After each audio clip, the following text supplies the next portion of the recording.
Вучаць, як паводзіць сябе ў будучым. Усім, чым мы з'яўляемся, мы абавязаны маці, а таксама роднай зямлі. Усё, што маю, усё аднаць. Усмешка, усё, што маю, усё ад маці. Усмешка, першы боль да слёз і асцярожны крок па хаце, і мой круты, няроўны лёс. Ад маці першая барозна на багуленай зямлі, і вочы ясныя, як вёсны, і на далонях мазалі. Ад маці вся моя навука, а ўсё астатняе пасля. Ад маці радасці і мука, а маці родная зямля.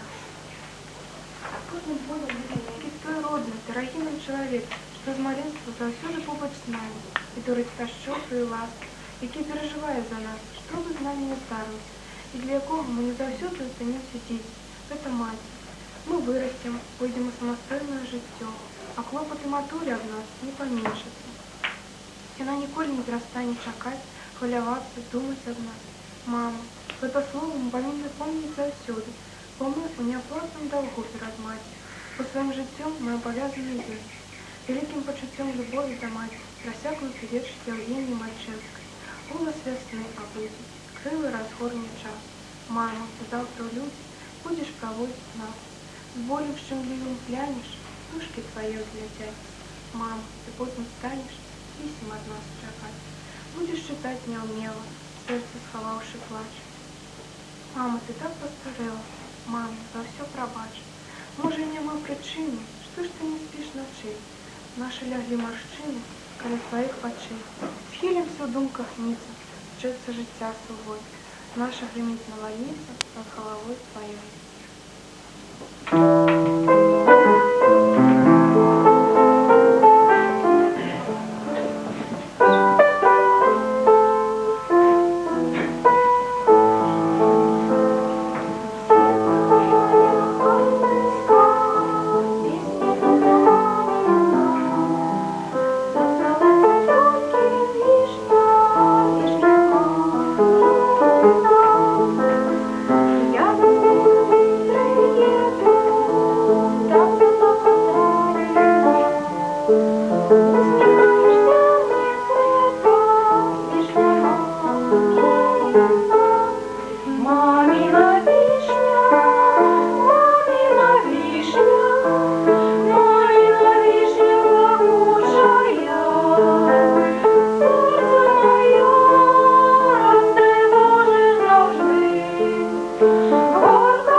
Шчаслівого і доброго життя, каб ён быў адукаваны, ніколі не ланіўся, быў старанным, добрым, адзычлівым, каб ён не баяўся цяжкасці ў жыцці і змог іх перабароць.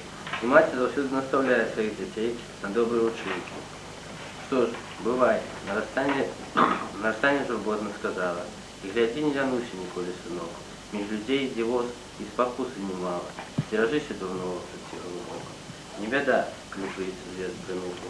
Ты не бойся яе, не абходзь стараной, не цурайся нічога.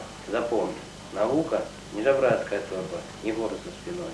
Постараешься добра, мо станешь ученым, сможешь розуму кое-каким там наушать.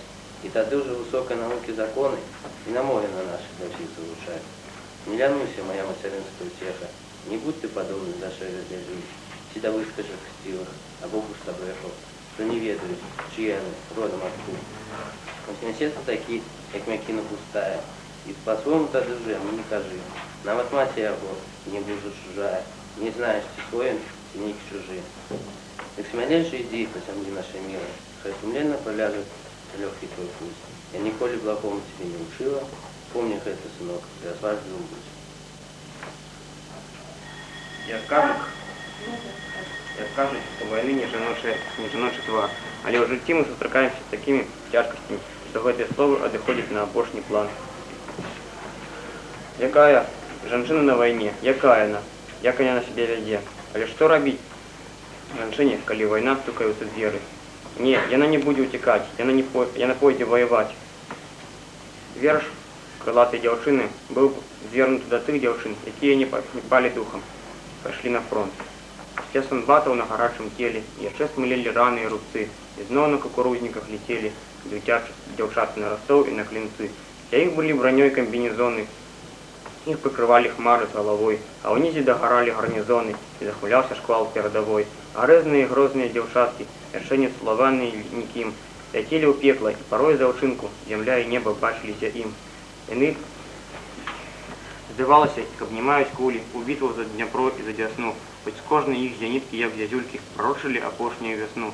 Яны ж ляцелі журавліным клінам, насустрач перамозе і агню, і, зняўшы шлемафоны над Берлінам, заплакалі ўпершыню.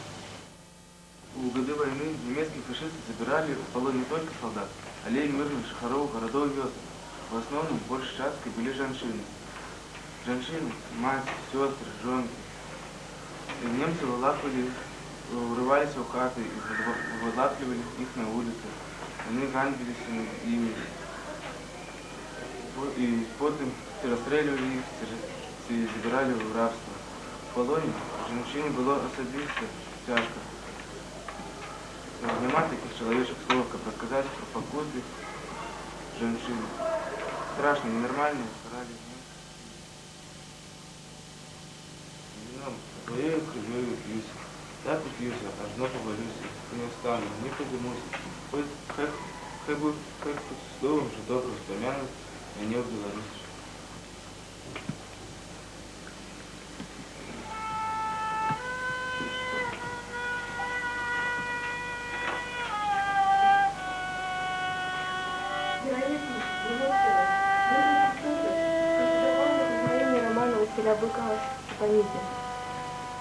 Эта жанчына не падалася ворогу. Увесь час, як могла, вела барацьбу з ім. Нават у канцы свайго жыцця вырашыла. Лепш памерці самой, чым дачакацца смерці ад здрадніка. Як не дзіўна было для яе самой, яна не дуже пужалася, не пабегла нікуды, не дачакала таго і разумела непазбежнасць менавіта такога канца. Штосьці сцямнейшае, аднак. Яна кинулась в синетую ступку и накинула круг на пробой. Не, так просто она не сдастся. Она все ж не Петрок, не Рудька, и нават не Корнила. Яшчэ яна з імі побораецца. Хай б'юць, хай заб'юць. Тады што ж, тады іх перамога. Але яшчэ не забілі. І па сваёй волі яна ім не паддасться. Так, як хацела яна, невялікі жаль не выходзіла. Яе планы рушыліся, але ёй трэба было, каб і па-іхняму таксама не выйшла. Яна выцягнула драўляную затышку і шырокага рыцая пасудзіны ляснула на дзверы. Потым пабапаў дзвярэй, затым абліла другую сцяну на падворак. Яна і сама аблілася, рукі, ногі, спадніцу смярдзела газам. Але цяпер усё гэта не мела значэння. Дастала запалкі, чыркнула імі па коробцы. Задыхаючыся ад дымнага змроду, глядзела на агонь.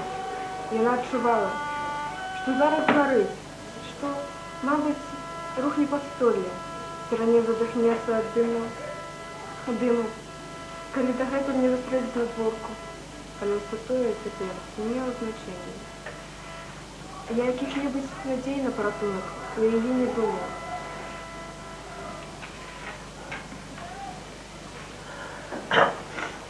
Так. Здавалося б, колькі ж іх можна на долю нас, нашай Беларусі, нашых жанчын, нашых людзей. І вось Чарнобыль. Страшная слова, а яшчэ страшней тое, што прынёс ён на нашу зямлю у жыццё наших людзей. Чернобыльская трагедия нанесла страшный удар не только здоровью и физическому стану людей, и она покинула свой отбиток у кожных сердца. После аварии шмат людей вымушены были покинуть свои родные сялібы. Найбольш близко до сердца гэта, конечно, спрыняла жанчына. Яна, Чарнобыльская Мадонна, вынесла на своих тонких плячах увесь цяжар гэтай трагедыі. Менавіта жанчыне было найбольш балюча пакідаць родны дом, родны кут, тую гняздечку, якую яна старанна вела на працягу многіх гадоў. Тут яна гадавала і выхоўвала дзяцей, адсюль яны быццам птушкі зляталі вялікі свет. Тут яна ўпершыню спазнала каханне, радасць і горы жыцця. А цяпер нехта бяздушны хоча адабраць яе ўсё гэта, яе ўспаміны, яе мінулае. Нехта хоча яе выкапаць быццам дрэва з зямлі разам з карэннем, нахабна забраць адзіную крыніцу далейшага жыцця. У іх цяпер іншае жыллё, іншая хата, але неяк нялюба і няўтульна тут. А ад старой хаты аддзяляе калючы дрот непахіснага няшчасця і гора. За калючым дротам засталіся любыя родныя звыклыя рэчы. За калючым дротам засталіся думкі і сэрца. За калючым дротам засталося жыццё.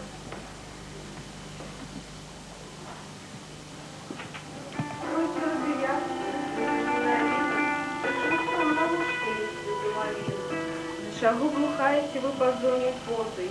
Што, каго шукаеце за калючым дротам? Для сялібы роднай, понягомых, слухала салдатаў, як дзіцё дарослых. Знізу вверх глядзела свой здоровы сівенькі, выцірала слёзы чорнай сохлай жмейкі. Вы, сонькі, не бойцеся, што ж мне пашкодзіць? Дзеці не пускалі, затяклая злой. Самі мои родныя гулялі дорогу, шляху невядомы, пешку незнаёмы. Поднялася дзетка, поглядзець за ход, як наша хата за калючым дротам. Ось яе адведала, і лягчэй мне стала. Можа, і знайшлося тое, што шукала. Як зямелька рукі, як валушкі вочы. Як не пашкадуеш, хочаш ці не хочаш.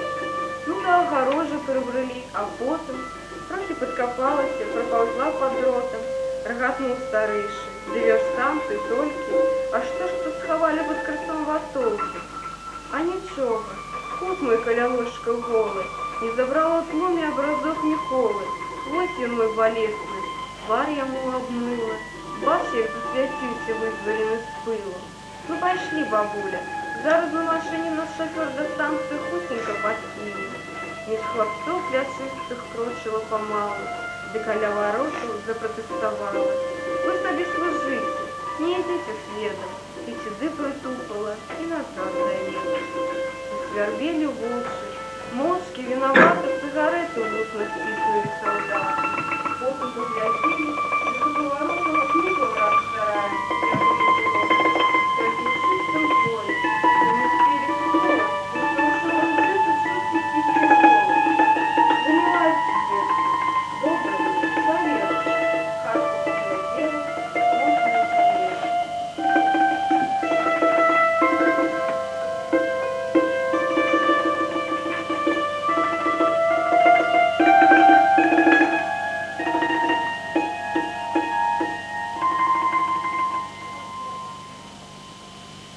Чарнобыль.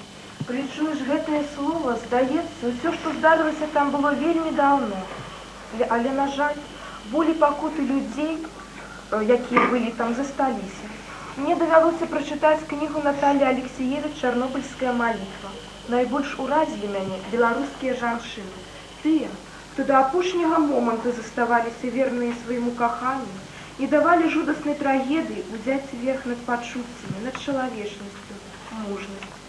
Менавіта гэтая рыса прысутна нашым жанчынам, бо толькі мужная жанчына можа так пакутваць, кожны дзень бачыць, Якія хворае дзіця гасне на вачах, як тускнее бляск яго вачэй. Менавіта пра такую жанчыну маці я і хачу расказаць.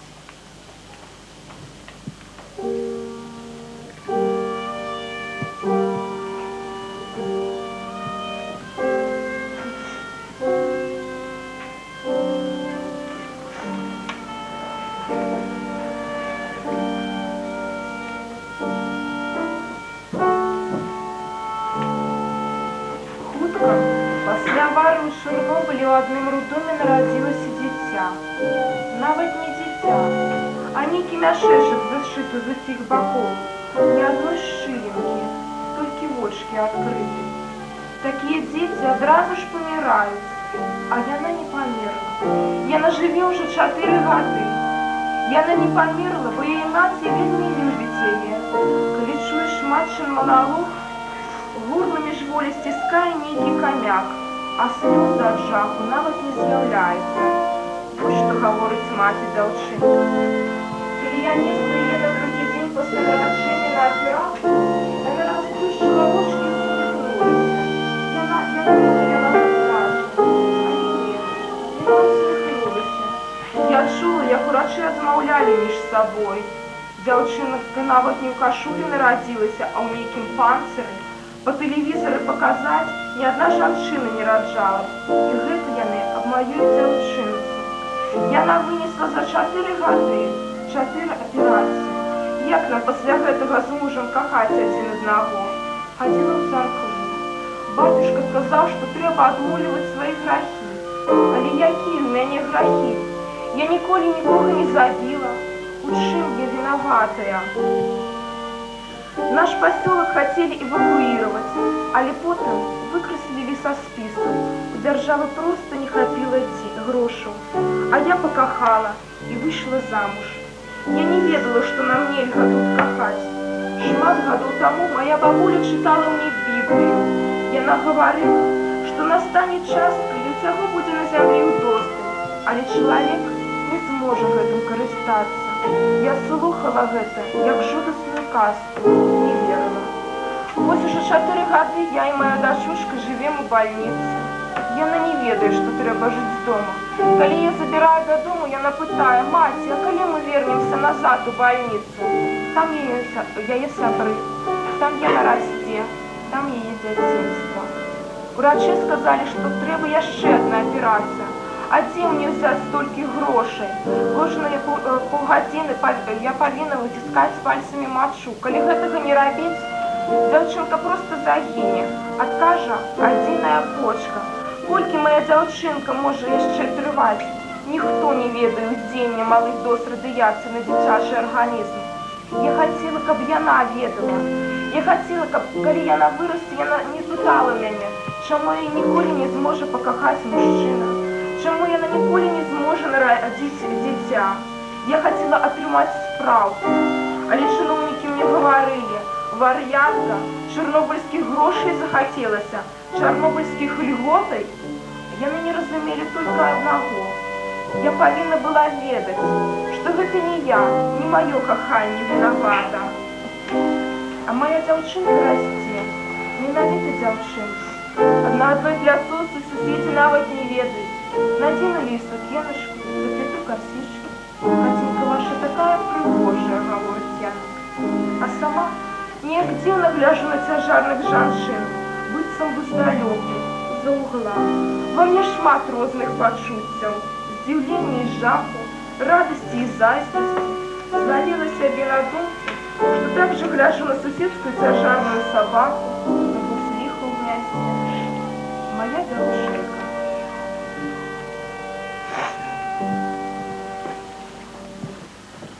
Але жыццё працягваецца. І, як сказаў Пемен Панченко, недзе у далёкім космосе, калісьці, у лепшыя часы зацвітуць жаночыя яблыні. Бо жанчыны ўсё вытрымаюць, яны застануцца жанчынай. Ім многа дадзена, але з іх многа і патрабуецца. На жанчыну складзена шмат абавязкаў, але ад яе яшчэ болей патрабуюць. Галоўны абавязак жа яе нарадзіць і вырасціць дзіцё. Але, на жаль, зараз жанчыны-маці, асабліва маладыя, кідаюць дзяцей. У лепшым выпадку падкідваюць чужым людзям. Часцей немаўлят знаходзяць на сметніку. Жанчыне дадзена радзіць, жанчыне дадзена расціць, каханай быць, адзінай быць. Крый Бог дзяцё асіраціць. Я рос з дзяцінства сіратой, і пад скрыпучы стук калёс глытаў ільдзінкі слёз. Пасціх з трывогай і цяпер у чалавеку дрэмле звер, і пры жывых бацьках штогод расце атрад сярод. Няўжо забыліся зусім, як вочы нам раскрыў Максім? Навошта сваркі, звадкі, боль, у гэтым соль. Не ведаю, що серце застанецца раўнадушным да трапнай тэмы вечнага вобразу жанчыны, маці, каханай. Жанчына можа выступаць у розных абліччах, але адно аблічча яе неўміручае. Гэта каханне, любоў. Калі яна здольна на гэта, яна сапраўдная жанчына. Маці, любая, дарадчыца. Жанчына-заложніца, у добрым значэнні гэтага слова, наканаванага ёй абавязку любіць, кахаць. Паводле кахання яе раджаюцца дзеці. І працягваюць яе добрыя справы, стараюцца быць падобнымі на яе. Каханне і звязаная з ім прыгажосць забяспечвае жанчыне і духоўную бессмяротнасць. Я не абмовіўся, менавіта духоўную, а не фізічную. Паводле кахання і прыгажосці нараджаецца жыццё. Усё тут взаемазвязана. Жанчына – сімвал нашай неўміручасці, святасці, працавітасці, мужнасці. Жанчына, маці, каханай, а гэтых слоў святлее ў доме, як ад сонца. Тэма пра жанчыну – гэта тэма пра вечную, агульначалавечую, для ўсіх, на вякі. Ад рук, ад вуснаў, ад вачэй тваіх няма нічога лепшага на свеце. З'яднала нас прырода ўдваіх, і мы дабрыем пра табе быдзець. Твоё жыццё, як бліскавіца міг. Твоя усмешка век нам цёпла свеціць. Спяшаем да табе з нягод усіх, як на кругі свае спяшае вецер. А ты святая, як сама любоў, раджала фараонаў і рабоў, каб жыццядайнасць не магла спыніцца. Ты маці, жонка, ты дачка, сястра, твоя заўсёды гожая пара. Дазволь жанчына музыку.